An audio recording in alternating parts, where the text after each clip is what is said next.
बिस्मिल्लाहिर्रहमानिर्रहीम। आज बेटा हम चैप्टर 14 इलेक्ट्रोमैग्नेटिज्म का lecture number 7 force on a charge in magnetic field article बेटा स्टडी करने जा रहे हैं। इससे पहले हमने जो सेकंड आर्टिकल स्टडी किया था उसमें भी हमने फोर्स को ही स्टडी किया था, मैग्नेटिक फोर्स को, लेकिन वो हमने स्टडी किया था कि कंडक्टर पे, कि हमारे पास अगर एक कंडक्टर है उसमें करंट फ्लो हो रहा है तो उस पर कितना फोर्स वो कंडक्टर एक्सपीरियंस करेगा। आज का बेटा हमारा जो आर्टिकल है वो हमने एक चार्ज पे जो फोर्स एक्सर्ट हो रहा होता है मैग्नेटिक फील्ड की वजह से, हमने वो स्टडी करना है। और उसके साथ हम ये देखेंगे कि उस चार्ज की डायरेक्शन क्या होगी। उसके लिए दो रूल हैं, हम एक राइट हैंड पाम रूल है, एक बेटा अपना जो हमारे पास राइट हैंड कर्लिंग फिंगर वाला रूल है, दोनों से सेटिस्फाई करेंगे। तो force on a moving charge in magnetic field, जैसे बेटा मूविंग चार्ज, क्योंकि अगर ये रेस्ट पे होगा तो फोर्स एक्सर्ट नहीं होगा इस पर। तो moving charge in magnetic field, ये हमारा आर्टिकल है। और ये बेटा वो इक्वेशन है जो हमने पढ़ी थी, एक कंडक्टर पे जो फोर्स, एक वायर पे बेटा जो फोर्स एक्ट हो रही होती है मैग्नेटिक फील्ड की, ये वो फार्मूला हमने ड्राइव किया हुआ था पहले। अब हम क्या करेंगे, एक्चुअली जो कंडक्टर है बेटा, कंडक्टर है क्या, कंडक्टर में चार्जेस होते हैं। तो इसका मतलब है कि उन चार्जेस पे जो फोर्स लग रही होती है वही कंडक्टर पे अप्लाई हो रही होती है। तो यहां पर हमने क्या करना, वहां पर क्या था, एक कंडक्टर में नंबर ऑफ चार्जेस थे। हमने क्या करना बेटा, सिर्फ एक सिंगल चार्ज पे जो फोर्स अप्लाई हो रहा है हमने वो यहां पर स्टडी करना है। तो उसके लिए हम क्या करेंगे, ये जो इक्वेशन थी बेटा, ये इक्वेशन किसके लिए थी, कंडक्टर के लिए। हम इसको बेटा चार्जेस फॉर्म में लेके आएंगे इस इक्वेशन को, यहां पर आई की वैल्यू बेटा पुट करके।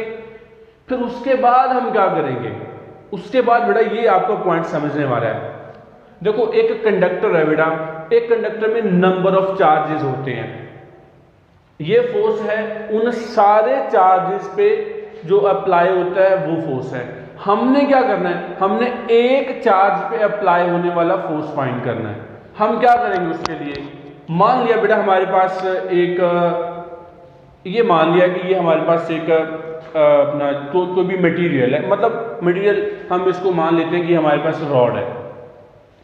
अब बेटा इस रॉड में मान लिया, एज्यूम कर रहे हैं हम, इसमें हमारे पास 10 चार्जेस हैं। कितने बेटा, 10। और इस पे जो फोर्स एक्सर्ट हो रहा है बेटा, मान लिया कि वो 20 न्यूटन है। कितना फोर्स है, 20 न्यूटन। चार्जेस कितने इसमें, 10। अगर आपने देखना है कि एक चार्ज पे कितना फोर्स अप्लाई हो रहा है तो आप क्या करोगे, हम बेटा इस टोटल फोर्स जो कि 20 न्यूटन है उसको डिवाइड कर देंगे किस पे, टोटल चार्जेस पे। तो हमारे पास क्या आ जाएगा, एक सिंगल चार्ज पे अप्लाई होने वाला फोर्स। मतलब बेटा सिंपली हम ये कह सकते हैं कि अगर आपने सिंगल चार्ज पे फोर्स फाइंड करना है तो हम क्या करेंगे, जो बेटा टोटल फोर्स है जो 20 न्यूटन है, हम उसको क्या करेंगे बेटा, डिवाइड कर देंगे नंबर ऑफ चार्जेस पे। तो हमारे पास क्या आ जाएगा, एक चार्ज, सिंगल चार्ज पे अप्लाई होने वाला फोर्स। यही कुछ बेटा हम यहां पे करने जा रहे हैं। पहले हम क्या करेंगे, ये जो कंडक्टर है जिसकी लेंथ हमने L ली हुई है, इसमें जितने चार्जेस हैं उन पे अप्लाई होने वाला फोर्स देखेंगे। उसके बाद हम क्या करेंगे, इस फोर्स को डिवाइड कर देंगे किस पे, जो टोटल नंबर ऑफ चार्जेस हैं इस पे। तो हमारे पास क्या आ जाएगा बेटा, एक सिंगल चार्ज पे अप्लाई होने वाला फोर्स। ओके, तो उसके लिए बेटा हम ये देखते हैं कि ये जो वही कंडक्टर था बेटा, आपने वो कंडक्टर ले लिया, उसकी लेंथ क्या ले ली, L आपने। इस कंडक्टर का एरिया क्या हो गया, A। अब इसमें जो चार्ज, ये बेटा मैग्नेटिक फील्ड है। मान लिया कि मतलब अपवर्ड कैसे है कि नीचे बेटा आपने नॉर्थ पोल रखा है, ऊपर क्या है, साउथ पोल। तो मैग्नेटिक यहाँ से एमिट होंगी, यहाँ से बेटा इधर जा रही है। ओके, अब इसमें बेटा ये नंबर ऑफ चार्जेस है, पॉजिटिव चार्ज हमने यहाँ पे लिया हुआ है। अब मान लिया कि पॉजिटिव चार्ज है, ये बेटा इस तरफ मूव हो रहा है, इसकी डायरेक्शन क्या बेटा, हमने इसकी डायरेक्शन ये ले ली, देखिए ये है, ये बेटा इस तरफ मूव हो रहा है। ओके, मैग्नेटिक फील्ड की डायरेक्शन क्या बेटा इस पे, ये मैग्नेटिक फील्ड की डायरेक्शन है अपवर्ड। अब इसके ऊपर फोर्स किस डायरेक्शन में लगेगा, इसके लिए हम क्या करते हैं बेटा, राइट हैंड पाम रूल देख लेते हैं, या फिर बेटा हम जो कर्लिंग फिंगर वाला रूल है वो देख लेते हैं। पहले हम राइट हैंड रूल देखते हैं, जो पाम हमारे पास रूल है उसकी बात हम कर लेते हैं। राइट हैंड पाम रूल आपको मैं बताया था बेटा, ये जो फिंगर्स हैं, ये फिंगर्स किस डायरेक्शन में आनी चाहिए, in the direction of magnetic field. ये बेटा किसको शो करेगा, ये उसकी करंट की डायरेक्शन को शो करता है, क्योंकि बेटा जिधर पॉजिटिव चार्ज फ्लो होगा करंट की डायरेक्शन भी उधर ही होगी। हम इलेक्ट्रॉन की बात नहीं कर रहे, मतलब नेगेटिव चार्ज की बात नहीं कर रहे, मैं पॉजिटिव चार्ज की बात कर रहा हूं। जिधर पॉजिटिव चार्ज फ्लो होगा करंट की डायरेक्शन भी वही होगी। तो ये बेटा क्या आ गया हमारे पास, ये मैग्नेटिक फील्ड को शो करेगा, ये थंब बेटा किसको शो करेगा, ये करंट की डायरेक्शन को शो करेगा। तो ये जो पाम है बेटा, इसके जो नॉर्मल है वो किसको शो करेगा, फोर्स को। तो देख लीजिए बेटा, ये मैग्नेटिक फील्ड आ गया आपके पास, और ये बेटा थंब किसको शो कर रहा है, इसकी मोशन की डायरेक्शन को, जिससे क्या होगा करंट, मतलब ये करंट की डायरेक्शन को शो कर रहा है। तो ये बेटा इसके नॉर्मल, ये क्या आ गया फोर्स की डायरेक्शन, इसका मतलब फोर्स बेटा इस तरफ होगी। अब जब वो उसको यहां पर शो करेंगे थ्री डायमेंशनली, तो बेटा वो फोर्स किस तरफ आ जाएगी, थ्री डायमेंशनली वो लाइक ये बेटा इधर आ गई, ये है फोर्स। इसी तरह बेटा हर चार्ज पे ये बेटा उसकी मोशन की डायरेक्शन आ गई, मतलब करंट की डायरेक्शन, ये बेटा उस पे बी आ गया और ये उस पे एफ आ गया। अगर हम इसको अब हम जो राइट हैंड कर्लिंग रूल है उसको बेटा देखें, जो आपने क्रॉस प्रोडक्ट में किया है। अब देखो आपने क्या करना है, आपने इस तरह से बेटा अपने हैंड को रखना है, और ये आपका है फर्स्ट वेक्टर वी, ठीक है। आपने फिंगर्स को कर्ल करना है सेकंड वेक्टर की तरफ। ओके, देखो ये बेटा वी की तरफ आ गया, ये कर्ल किया बी की तरफ, और ये डायरेक्ट हम क्या शो कर रहा है, डायरेक्शन ऑफ फोर्स। क्लियर। तो ये बेटा हमारे पास फोर्स की डायरेक्शन आ गई। इसको मैं फर्दर आगे चल के भी एक्सप्लेन करता हूं।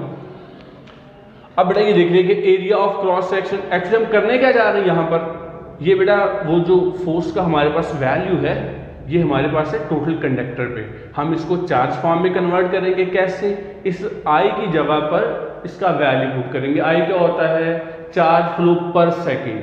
हम बेटा चार्ज फ्लो पर सेकंड जो है वो फाइंड करेंगे, उसको यहाँ पुट कर देंगे, उसके बाद बेटा हम एक चार्ज पे अप्लाई होने वाला फोर्स फाइंड करेंगे।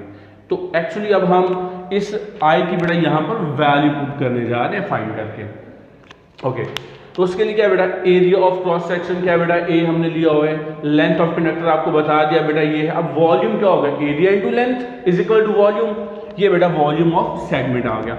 अब number of charge carrier per unit, बेटा देखो इसकी लेंथ है, जो भी एक यूनिट लेंथ है उसमें बेटा कितने चार्ज होंगे, n। अब ये जो इसका वॉल्यूम है, इस वॉल्यूम में कितने चार्ज होंगे, n इंटू वॉल्यूम आ गया बेटा। उसके बाद क्या आएंगे, स्पीड ऑफ चार्ज, ये बेटा इसकी जो स्पीड है वो v से शो किया हुआ है। एक चार्ज पे जो चार्ज, मतलब चार्ज ऑन चार्ज कैरियर, इसको बेटा आपने क्यों शो किया हुआ है। अब देखो एक जो चार्ज कैरियर उस पर क्यों चार्ज है। अब यहां पर देखो बेटा, इस वायर सेगमेंट में जो टोटल चार्ज फ्लो हो रहे हैं उसकी वैल्यू क्या होगी, उसकी वैल्यू होगी del Q, that is equal to NaL into Q. क्योंकि बेटा देखो ये क्या चीज बन गई, ये आपके पास आ गया टोटल चार्ज, और लास्ट पे ये जो इक्वेशन बेटा लिखना number of charge in length, last पे हमने फोर्स फाइंड करके इसी पे डिवाइड मारना बेटा उसको। जब इस पे डिवाइड करेंगे, क्योंकि ये बेटा टोटल चार्जेस हैं, जब इस पे डिवाइड करेंगे इक्वेशन को तो हमारे पास फोर्स आ जाएगा। ओके, तो ये बेटा हमारे पास टोटल चार्ज था इस सेगमेंट में, लास्ट पे आपने इसी पे डिवाइड मारना था इसको। अब एक पे वैल्यू क्यू है तो टोटल पे क्या होगा बेटा, ये आ गया जो टोटल चार्ज आपके पास ये बन गया, ये आपके पास डेल क्यू का वैल्यू आ गया। हमें पता है करंट क्या होता है, रेट फ्लो ऑफ चार्ज बेटा हमारे पास होता है, चार्ज की वैल्यू ये जो बेटा भी आपने निकाली डेल क्यू, ये आ गया टोटल चार्ज। अब देखो टी क्या है बेटा, टी हम मान लेते हैं, जैसे बेटा आपने एक फॉर्मूला देखा हुआ है छोटी क्लासेस में, S is equal to V into T, del T बेटा कर देते हैं। ओके, तो अगर बेटा यहाँ से आपने डेल टी फाइंड करना है तो ये देखो बेटा S का शो कर रहा है डिस्टेंस को, ये लेंथ को, तो बेटा वो लेंथ किसके इक्वल है आपने L, तो आप S की जगह पे L पुट कर सकते हो, ओवर बेटा क्या आ जाएगा V। जो बेटा इसकी स्पीड है। तो ये बेटा डेल टी का वैल्यू आ गया, वो डेल एल ओवर वी ये बेटा हमने यहाँ पर पुट कर दिया। इसमें देखो बेटा ये एल इससे बेटा कैंसिल होगा, उसके बाद हमारे पास आई की ये वैल्यू आ गई N A Q into V. ये बेटा आपने क्या किया, इस वैल्यू को हमने इस इक्वेशन में पुट कर दिया, ये पहली इक्वेशन में आई की जगह पर। जब यहाँ पर बेटा पुट करेंगे तो ये इक्वेशन हमारे पास ये आ जाएगी। अब इसमें बेटा हमने क्या करना, थोड़ा बेटा नोटेशन को आपने चेंज करना है। देखो यहाँ पर ये जो इक्वेशन बेटा आ गई हमारे पास, नोटेशन हम थोड़ा चेंज करने जा रहे हैं एल और वी को। यहाँ बेटा ये बड़ा टेक्निकल पॉइंट है, इसको जरा ठीक से समझिएगा। देखो एल बेटा लेंथ हमारे पास क्या है, जो लेंथ ऑफ सेगमेंट है बेटा वो ये है, इस डायरेक्शन में है, और इसकी जो मोशन है बेटा वो भी इसी डायरेक्शन में है। इसका मतलब है कि एल का यूनिट वेक्टर मतलब बेटा लेंथ का जो लेंथ सेगमेंट है उसका जो यूनिट वेक्टर और वी का जो यूनिट वेक्टर है वो सेम डायरेक्शन में जाएंगे। हम कह सकते हैं क्योंकि बेटा एल क्या है, इन दिस डायरेक्शन, जो वी है बेटा वो क्या है, इन दिस डायरेक्शन। तो दोनों का जो यूनिट वेक्टर है वो भी इसी डायरेक्शन में होगा। हम कह सकते हैं unit vector of L is equal to unit vector of V. दोनों क्या होंगे बेटा, सेम होंगे। ओके, ये हमारे पास बेटा किसकी वैल्यू आ गई, इक्वल आ गया हमारे पास दोनों। अब ये वैल्यू हम क्या करेंगे, हम यहां पुट करेंगे। देखो ये क्या है, ये क्या था हमारे पास, एल वेक्टर है बेटा। ओके, अब किसी भी वेक्टर को हम कैसे डिफाइन करते हैं, वेक्टर के लिए हमें मैग्नीट्यूड चाहिए एज वेल एज डायरेक्शन। तो ये बेटा उस लेंथ का मैग्नीट्यूड और ये उस लेंथ की डायरेक्शन। हमने क्या किया यहां पर कि ये जो बेटा डायरेक्शन वाला ये जो बेटा ये था यूनिट वेक्टर एल किसके इक्वल है, यूनिट वेक्टर वी के बेटा हमने यहां पर वो पुट कर दिया। अच्छा, उसके बाद बेटा हमने क्या किया, ये आपके पास वेक्टर एल की वैल्यू आ गई जो बेटा ये वाला था। हमने क्या किया, इस इक्वेशन में इसको पुट करके ये बेटा इक्वेशन बन गई हमारे पास। अब यहां पर हम इस इक्वेशन को रीअरेंज कर रहे हैं। ये बेटा एल आप इधर लेके आ रहे हो, ये वी हम यहां पे लेके जा रहे हो, बेटा ये इक्वेशन बन गई हमारे पास। अब ये भी बेटा क्या है, ये मैग्नीट्यूड है, इसकी जो स्पीड थी, मैं इस पे भी अभी बात करता हूँ लास्ट पे चल के कि मैग्नेटिक फोर्स एक्चुअली क्या होती है। मतलब इसको बेटा हम डिफ्लेक्टिंग फोर्स भी कहते हैं मैग्नेटिक फोर्स को। इसकी वजह से स्पीड में कोई चेंज नहीं आता। ये आपने याद रखना है कि जो चार्ज इस कंडक्टर में मूव कर रहा होता है या जो चार्ज मैग्नेटिक फील्ड में मूव कर रहा होता है उसकी काइनेटिक एनर्जी में कोई चेंज नहीं आता। ये बड़ा इंपॉर्टेंट एमसीक्यू है बेटा, क्योंकि ये सिर्फ एक डिफ्लेक्टिंग फोर्स है। और क्या करती है, ये जब चार्ज मैग्नेटिक फील्ड में जाता है ये उसको सर्कुलर पाथ में डाइवर्ट कर देती है। अब कैसे सर्कुलर पाथ में कन्वर्ट करती है, आगे बेटा जो थर्ड लेक्चर मेरा आने वाला है, थर्ड वीडियो में डालूंगा, उसमें मैं डिटेल से इस पे बात करूंगा।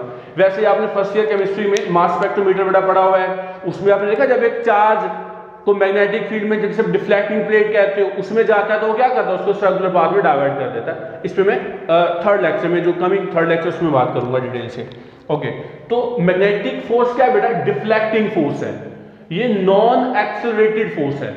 अब अगर चार्ज जाता है वो मूव होता है, उसकी बेटा मैग्नीट्यूड सेम रहती है लेकिन डायरेक्शन चेंज होने की वजह से वेक्टर क्वांटिटी बन जाता है। ओके, तो ये बेटा हमारे पास क्या बन गया, ये v मैग्नीट्यूड है, ये क्या यूनिट वेक्टर जो बेटा किसके इक्वल होगा, v वेक्टर के। देखो v कोई भी वेक्टर है बेटा, ये वेक्टर आपके पास है, किसके इक्वल होगा, मैग्नीट्यूड एंड इट्स डायरेक्शन। और यहां पर क्या है, मैग्नीट्यूड एंड डायरेक्शन किसके इक्वल होगा, v वेक्टर के इक्वल होगा। इस v वेक्टर को बेटा इसकी जगह पर आपने ये पुट कर दिया। यही बेटा इसका मोस्ट इंपॉर्टेंट टेक्निकल पॉइंट था। अगर बेटा इसमें कुछ प्रॉब्लम हो दोबारा से वीडियो को पॉज करके बेटा थोड़ा पीछे जाके यहां से इसको समझ लीजिए, इंशाल्लाह आपका क्लियर हो जाएगा ये वाला कॉन्सेप्ट कि यहां से आपने क्या किया। तो आपने क्या किया बेटा, यहां पर ये v वेक्टर आ गया। अब हम क्या करते हैं, ये बेटा हमारे पास वो फोर्स आ गई जो टोटल चार्जेस पे अप्लाई हो रही है, जो कि इस लेंथ में है, इस वॉल्यूम में है। अब हमने क्या करना है, जैसे मैंने आपको बोला था कि टोटल फोर्स को टोटल नंबर ऑफ चार्जेस पे डिवाइड करना है। टोटल नंबर ऑफ चार्जेस क्या है, ये बेटा आपके पास। तो आपने क्या किया, इस टोटल फोर्स को टोटल नंबर ऑफ चार्जेस पे बेटा डिवाइड कर दिया, तो आपके पास एक सिंगल चार्ज पे अप्लाई होने वाला फोर्स आ गया। ये बेटा आपके पास यहाँ पर F की बेटा जो वैल्यू थी टोटल फोर्स की वो पुट की, ये बेटा जो टोटल चार्जेस हैं उसमें बेटा आपने डिवाइड कर दिया। इसमें देखो बेटा ये N से कैंसिल होगा, एरिया भी और लेंथ, ये बेटा कैंसिल होने के बाद Q इंटू V आ गया हमारे पास।